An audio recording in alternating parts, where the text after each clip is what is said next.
Am I in focus? I don't think I'm in focus, am I? I better back up a bit. All right. Now I'm in focus, much better. I hope you can't see this red spot on my nose. Last time I went shopping, I wore a mask and I think it chafed my nose. You know what chafed means? Chafed means like if clothing rubs against your skin and sort of leaves a red mark, you can say it chafed your skin. Okay, so if you have some underwear and the underwear is too tight, okay, I think usually underwear or maybe socks or anything could chafe. It's usually not a mask, right? So usually I don't wear masks, but I think it was the mask that chafed my nose. So I've got sort of a red spot. It's a bit embarrassing, but what can I do? I gotta keep working. So I'll take the embarrassment for the team. If you have something embarrassing about the way you look today, well, you're accepted here at Mad English TV. Anyway, I got a joke for you guys today. So there's a guy looking into his fridge and he sees a bowl of potato salad holding a gun, pointing the gun at some other things in the fridge. And under the picture it says, when potato salad goes bad. When potato salad goes bad. Do you get it? Well, it's not that funny, but it's a bit funny because the word go bad could have two meanings, right? Like if we're talking about food going bad, that means you can't eat the food, right? Because it's going to make you sick, right? Actually, that's called food poisoning, right? If you eat food that has gone bad, that's called food poisoning. You know, it can be pretty bad. You could be throwing up or you could get diarrhea. So I hope you don't get food poisoning today. Okay, now the other meaning of go bad is if we're talking about like a person. You know, if a person sort of turns into, I don't know, like if you get involved in crime, let's say, or if you start doing drugs, you know, I could say you've gone bad. You have gone bad. I hope you've not gone bad today. Remember, when we use those words have or has, then go becomes gone, right? You know, that's sort of a weird word in English, gone. Right? You can't say he has go or he has went. No, it's he has gone or the food has gone bad. Okay, so in this lesson, I want to teach you some other ways of saying, you know, that how food goes bad. Okay, actually, that's the most common way to say it. We use the words go bad, right? So I could say, my milk has gone bad. Whew, my milk has gone bad. Here, take a whiff. Take a whiff. Take a whiff means smell it. Okay, smell it.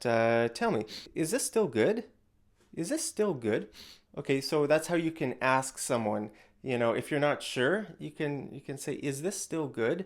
Or do you think this has gone bad? Do you think this has gone bad? Okay, now we have some other ways to say it, and I want to teach you those ways in this lesson.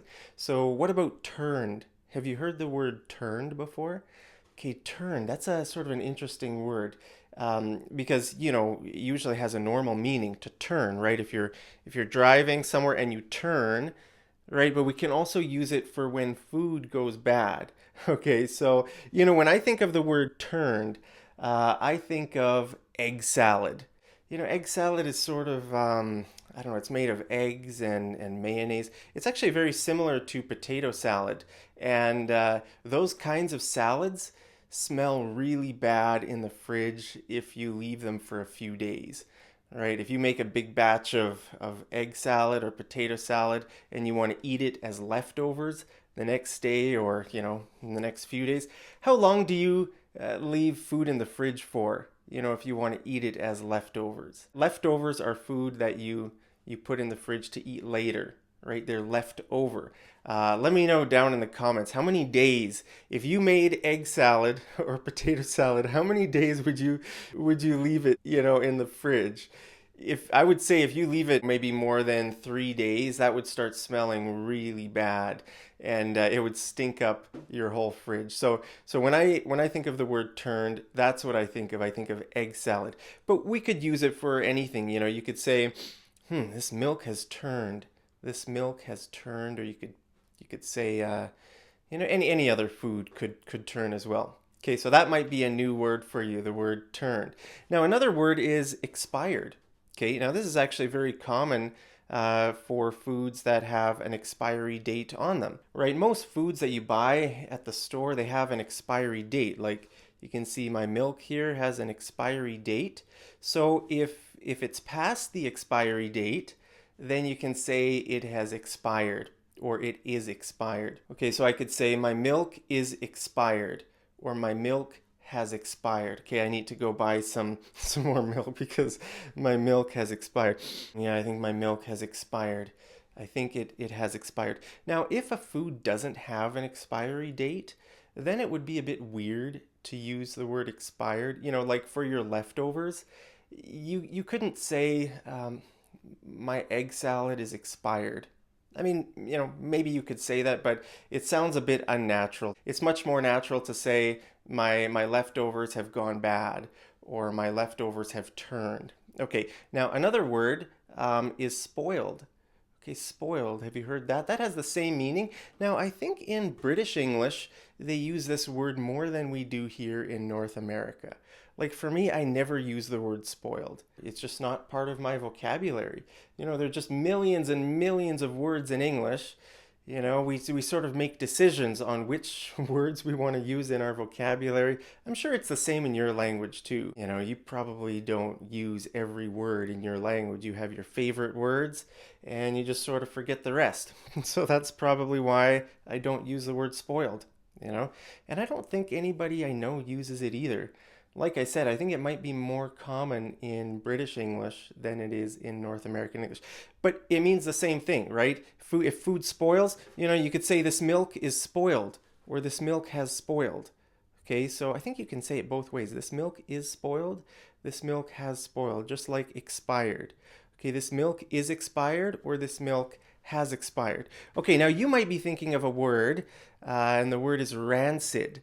Okay, that's also a good word to use, rancid, except it has a very specific meaning. Okay, we can only use rancid when we're talking about nuts, seeds, or oils. You know that really bad smell you get if you, for example, if you open a bag of really old sunflower seeds, and you know that smell? It's like the seeds are really old, or maybe an old bag of nuts or oil that has gone bad. You know, it smells rancid. It's not a good smell. Okay, so that's what rancid. Now we can use rancid for smell or taste. For example, you could say these seeds smell rancid. Oh, these seeds smell rancid, or these seeds taste rancid. Okay, so you can use it for both.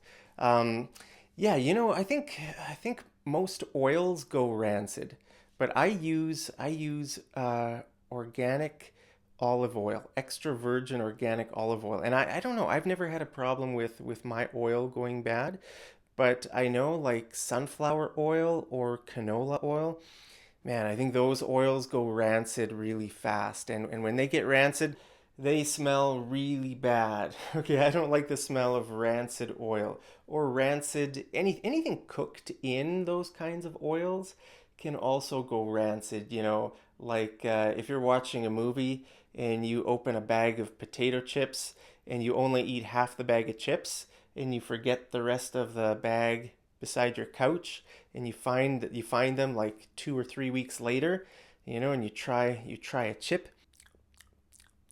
Ew, yuck. That is disgusting. Right? It's rancid. And the reason it's rancid is because those chips are deep fried in usually canola oil, I think, or sunflower oil. Okay, so that's why they go rancid really fast. Maybe if they were fried in olive oil or some other kind of oil, maybe they wouldn't go rancid that fast. But anyway, those are some different ways you can talk about food going bad. So remember, next time you take a whiff of your milk, just remember you can say the milk has turned. Anyway, hope you guys are having a wonderful day wherever you are, and I'll see you over in the next episode of Mad English TV. Take care.